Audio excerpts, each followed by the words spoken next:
Hi guys, this is Littlin. I don't know whether I've made a specific video about Littlin before. I think I have, but it was a long time ago and she wasn't particularly very friendly at the time. So this is really about the first opportunity I've had to show her being a much more friendly cat. Now Littlin came here in 2018. Yeah, 2018, May. Our owner had to go back to the UK because she became very unwell. And she had a number of cats. I think I'm right in saying all of whom came here. But I think for the most part, most of them were rehomed.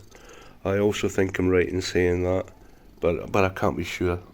Tina knows better, I just can't be sure. I lose track. The lady who had to go back to the UK was at best partially sighted, but really pretty blind. She had a number of cats, about 8 or 10, something like that. And Littlin was living with her, but was essentially feral. She was wild. So the lady would put food down for her to eat and water to drink and stuff, treats and things.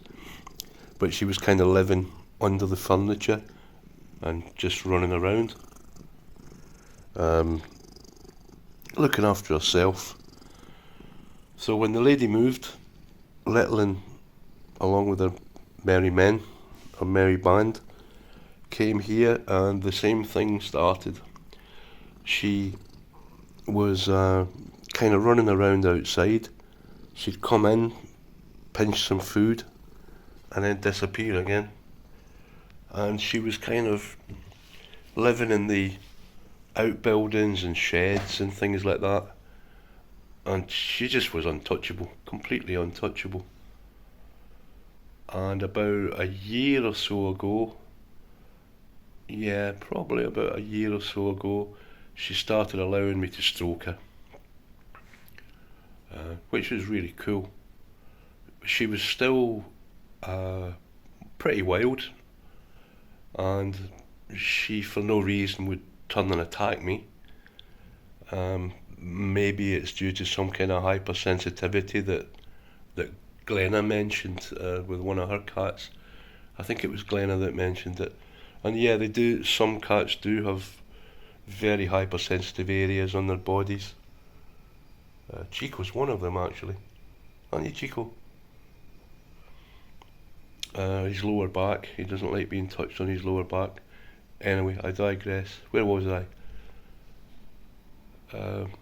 It was about a year ago she started allowing me to touch her. But she was still wild. I had to stop the video because the cat biscuit man was at the door. Yes, a man completely made of cat biscuits. So they all went to see him. They all have to come with me wherever I go to see the cat biscuit man. So we've got bags and bags of biscuits from Hills again, which is great because we were running out. She's not daft, is she? They're right in front of the fire. Don't burn your little ears, baby, or your little nose. Little ginger. Hey, pal. It's Big George. I have to check his tail to see that it's George. He's got a funny tail, whereas Merlin doesn't. So yeah, Littlin, she's one of the cuddliest ones now. It's amazing. She still gives me the odd clip, just to let me know who's boss. But it's claws in now. It's none of the nasty stuff that she used to do with the claws and teeth. She really was completely wild, but I mean it's taken more than 5 years to tame her properly, and that's not unusual. We've got a few who've been like that. DJ is another.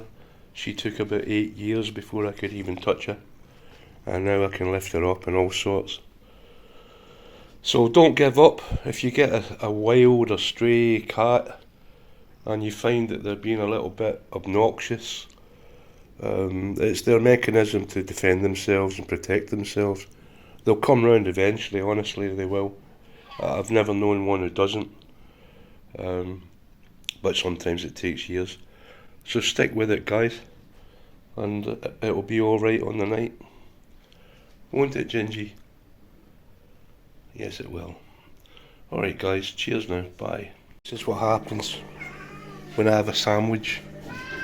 If I try to have something to eat, this is what happens. Sorry, boys, it was only enough for me. It was only a little sandwich.